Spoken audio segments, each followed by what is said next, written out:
I arrived in Silverwood Hills with boxes labeled by rooms and a grief that labeled nothing. The accident had happened only months ago, sharp and recent, a fracture still refusing to knit. My wife Elena was gone, and my son and I moved through days as if we were trying to remember how to breathe. I told myself that proximity to nature might help. Something alive. Something that didn't ask for explanation.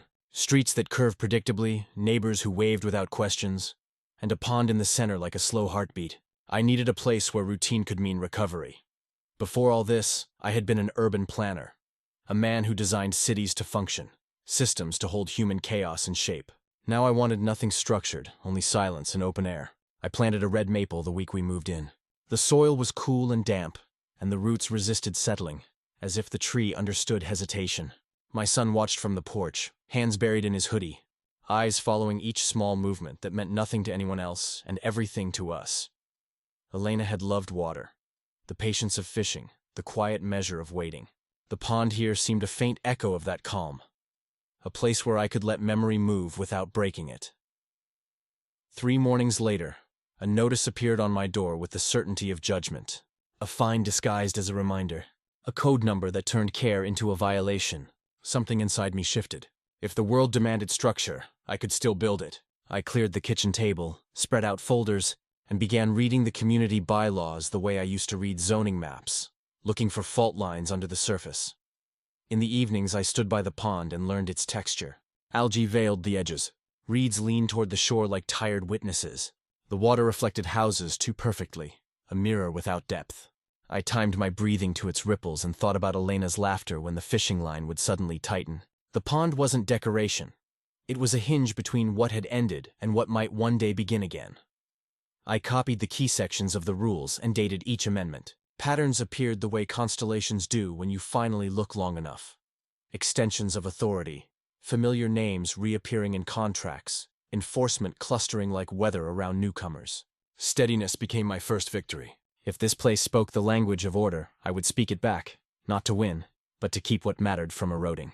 From a distance, the neighborhood performed beauty. Lawns aligned along invisible strings, hedges trimmed to the pitch of anxiety. Newsletters glossed with curated smiles. Up close, beauty behaved like policy. Amendments bent time so presidencies barely ended. Exceptions stretched long enough to become customs. Fines did not punish. They guided, always toward sameness.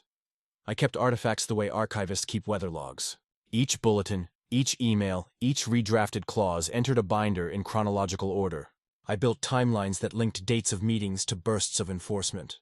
Names tied to vendors formed small constellations that reappeared no matter which way I turned the map. The pattern was not dramatic, only consistent. Consistency is the most dependable kind of control. At the pond, I gathered different data. Temperature, clarity, algal coverage along the northern bank, anecdotal counts of fish surfacing at noon. The numbers made the water less romantic and more honest. Runoff colored the shallows after every lawn service day. The filtration unit throbbed irregularly and sometimes not at all. If a place invites perfection as its public story, neglect becomes easier to camouflage. I ran at dawn to keep a rhythm that did not belong to the board. Breath, step, the metronome that tames dread. Back at the table, I sketched one diagram for power, another for water, and found that both traced toward the same axis. Appearance first, substance later if ever. The conflict was no longer abstract. The rules were eroding the ritual my son and I needed, and the pond was the instrument. Fixing one meant addressing the other.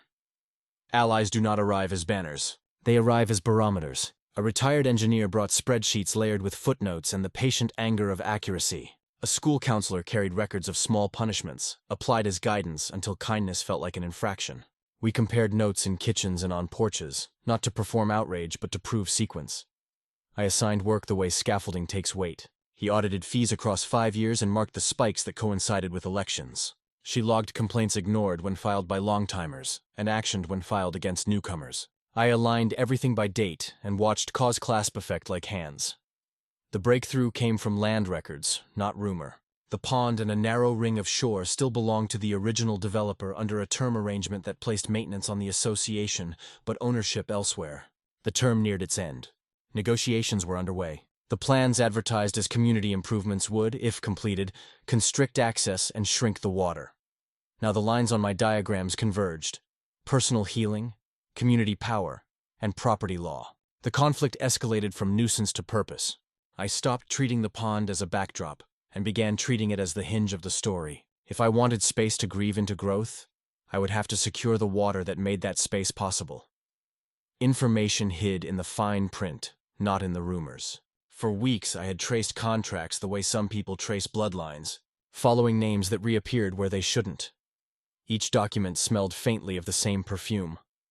Ownership disguised as management. One evening, surrounded by stacks of photocopies and the steady hum of my old laptop, I found it. The pond and a narrow ring of land were not HOA property at all. They were still held by Northcrest Development, the company that had built this neighborhood 25 years earlier. The association merely leased recreational rights. That lease was due to expire in less than 3 months. The discovery was not dramatic. It was mathematical. Every clause connected to the next, and the pattern that emerged was a plan. Northcrest was trying to liquidate assets quietly, and someone inside the HOA had already positioned themselves to buy the water when the lease ended. The amendments, the fines, the sudden ban on fishing, they were all groundwork for privatization. If the community viewed the pond as restricted, its sale would face no resistance. I sat back and watched the ceiling fan circle slowly, the air thick with paper dust. The logic of it was infuriating and perfect. For the first time since Elena's death, anger felt clean, almost useful. I opened a new folder on my computer labeled Acquisition and began to move pieces into place. Corporate registration, escrow contacts, environmental assessments. My professional instincts had never left. They had simply been sleeping under grief. The following week, I met with a broker under my consulting company's name. I asked about Northcrest's position, and his hesitation told me everything. They needed quick liquidity. I could buy the property outright. The idea settled in my mind like a key turning in a long locked door. By night, I read through financing options. By morning, I walked the pond and measured distance, depth, flow. The water looked dull under the haze, but I could almost see it clear again. I wasn't chasing revenge. I was chasing stability, a small territory of truth where my son and I could stand without permission. Ownership changed everything, and nothing. The deed arrived in a plain envelope. No ceremony, no weight except its implication. I was now the legal steward of 6 acres of water and the narrow shore that circled it. The ink felt colder than I expected. Control is quiet when it's real. At dawn, I returned to the pond as its keeper rather than its guest. Mist lifted from the surface, pale ribbons twisting in early light. Algae still filmed the shallows. Plastic cups drifted against reeds. I took photographs, logged coordinates, and started drafting a restoration plan. Years of neglect had turned the ecosystem into a mirror of the community. Overmanaged where it didn't matter, abandoned where it did. I sent samples to a lab, hired a biologist on contract, and began cleaning the shoreline myself. Each hour spent there replaced 1 hour that grief used to own. Liam joined occasionally, skipping stones or recording notes for school. I let him help because healing hides inside participation. The HOA, unaware of the transfer, continued its rituals of control. They fined me for disturbing vegetation near the water, unaware that the vegetation was now mine. Their bureaucracy had become an echo chamber, enforcing rules over property they no longer possessed. I filed each notice without protest. Time would reveal the irony better than argument. Restoration became my quiet rebellion. Where they built fences, I cleared space. Where they held meetings, I collected data. By the end of the month, the water had begun to move differently. Subtle currents returning, insects reappearing, the dull green shifting toward blue. One evening, standing by the edge, I realized what stewardship truly meant. It wasn't ownership or control. It was accountability. To water, to memory, to the people who would come after us. The pond was no longer a symbol of what I'd lost. It was proof that reclamation can be an act of love disguised as labor. The board announced a celebration of progress and staged it against the one thing they had failed to understand. White tents appeared along the waterline as if the pond itself had agreed to audition. Strings of lights drew perfect geometry over imperfect maintenance. Volunteers rehearsed smiles. A sound engineer tuned optimism into the evening air. I stood in the shade beyond the crowd and let the plan I had built settle into its marks. In the week before the event, I had finished what ownership requires. Tests came back with the numbers I expected. Nutrient spikes after lawn service days, periodic oxygen collapse at noon, traces of pesticides that clung to the shallows like a patient scandal. I filed a restoration notice as the property's steward and opened a maintenance log any inspector could read without squinting. I retained an environmental attorney and set a timestamp on a termination letter for recreational access. not as spectacle, but as hygiene. Neglect has legal edges. I put them on paper. The program unfolded with practiced confidence. Renderings glowed on easels. A trimmed oval of water, private decks etched like claims, a smaller public path traced like an apology. Each image I photographed from 3 angles and uploaded to a folder labeled Evidence, the name as plain as the task. Donors posed for photos. Board members collected applause that sounded like habit. The water lay in the background, still as a held breath, reflecting a promise it had not made.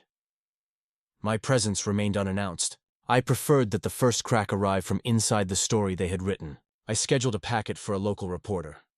Contracts linked to surnames already familiar from my binders. Financial lines that curved back toward the same addresses. Maintenance logs that contradicted speeches. I sent a quiet note to the city's environmental office with test results and dates. When the tents were at their brightest, a white SUV rolled past the entrance and parked without hurry. No one noticed. They were busy naming the future. The evening shifted as small realities accumulate. A pump behind the far reeds coughed and stopped. A child reached for water and withdrew a hand green with algae. A volunteer covered a sign with a fresh poster when a logo peeled to reveal another beneath it. None of it proved anything alone. Together it felt like gravity returning. The pond darkened toward true night while the tents stayed fixed at dusk, refusing to admit a time change. I checked the envelope in my jacket and glanced at the clock on my phone. The termination letter would be served tomorrow at noon, witnessed and filed, polite to the last comma. I wanted the celebration to finish untouched by confrontation. People remember endings. I wanted them to remember the slight wrongness in the air, the way a stage smile wavers when someone off stage clears a throat. I left before the music stopped and walked the perimeter once, counting steps the way I used to count breaths in hospital rooms. I had given grief tasks. It had learned to work. On the path home, the maple in my yard lifted its red leaves into the last light. The deed rested in a drawer that did not care about applause. The plan was simple now. Let the paper meet the day. The next day arrived clear and unsentimental. I laid documents on the kitchen table in the order they would move through the world. Deed, maintenance log, laboratory reports, termination notice, proof of service. Each sheet gathered the morning sun as if light preferred lines and signatures. I made copies, sealed envelopes, and placed the originals in a folder that snapped shut with the sound of conclusion. At noon, I stood at the boundary I now owned and watched the water shift under a small wind. A representative from the environmental office walked the shore with a clipboard, measuring distances I had already measured, noting repairs I had already scheduled. A courier waited by the path with a bag that held the notice and the stamped receipt that would follow it. The association's security volunteer hovered at the far end of the loop, uncertain which rules applied, because the ground under his feet had changed ownership without changing color. The delivery took 5 minutes. Paper traveled hand to hand, and the fiction of access ended with a date and a signature. There was no noise to mark the moment. The pond did not react. The sun continued its indifferent work. The climax felt like a level surface accepting a weight it had been designed to hold. I photographed the exchange, logged the time, and filed the images to an external drive. Evidence prefers redundancy. By late afternoon, the event committee returned to break down tents from the night before. They worked methodically, unaware that the space they were clearing no longer welcomed gatherings without permission. I waited until the last pole slid from the earth and then placed temporary signs at the entrances. Notices of restoration activity, explanation of restricted shoreline, contact information for scheduling supervised access. Every word was accurate. Accuracy was the only language I trusted. The board met that evening in a room with low ceilings and high certainty. I did not attend. The documents did the speaking. Emails pinged. Group chats rearranged themselves. Some neighbors texted to ask whether rumors were true. I answered with a link to public records. The reporter published a clean summary of ownership and maintenance. No adjectives wasted. The city added a note to its site acknowledging the stewardship plan. The story stepped out of whispers and into minutes. At dusk, I walked with my son to the dock and watched insects write their brief alphabets on the surface. He leaned his shoulder against mine, calmer than I had seen him in months. The pond no longer felt like a contested stage. It felt like a patient that had finally met a competent doctor. The conflict was not over. Power rarely retires gracefully, but the center had moved. It sat now in paper filed, boundaries drawn, tasks scheduled, water tested. My anger thinned into maintenance, which is a kind of love that survives after speeches end. Back home, I slid the folder into the safe and closed the door with a small, exact turn. Tomorrow the board would issue statements. Tomorrow supporters would frown and opponents would smile. Tomorrow would bring a new series of tasks that looked boring to anyone who had not almost drowned. I rinsed the mud from my hands and watched the sink clear. The house quieted. Outside, the maple shifted against the window, a dark silhouette in a lighter sky. The leaves moved like a signal that had at last reached its destination. Retaliation came as paperwork. By the end of the week, the mailbox overflowed again. Fines for improper landscaping, unapproved exterior modification, excessive mailbox wear. The pattern was almost mathematical. One envelope for every sign I had placed by the pond. I logged each notice, scanned it, filed it, and entered it into a spreadsheet already sorted by clause and code. The board's aggression had become self-documenting. Neighbors started noticing. Maria from 2 houses down appeared on my driveway one morning with a citation for her flower pots. Derek received one for his fence, a structure that had stood unchanged for 10 years. What had once been quiet resentment was now correlation. I built a shared folder, invited anyone willing to upload their own violations, and within days the data drew its own map. Pressure applied in concentric circles around me. I sent copies of the patterns to the attorney who had handled my environmental filings. He didn't need to add commentary. The numbers spoke the language bureaucrats respect most. When the city's oversight department opened a case review, the board called it harassment. I called it sunlight. At night, I returned to the pond to recalibrate. The restoration plan had moved from paper to action. The filtration system replaced, runoff barriers installed, native grasses replanted. The water had begun to breathe again. Even in darkness, I could see clarity returning inch by inch. It became my counterweight, each improvement a reminder that constructive work lasts longer than administrative fury. The more data I compiled, the quieter my anger became. Anger burns. Numbers endure.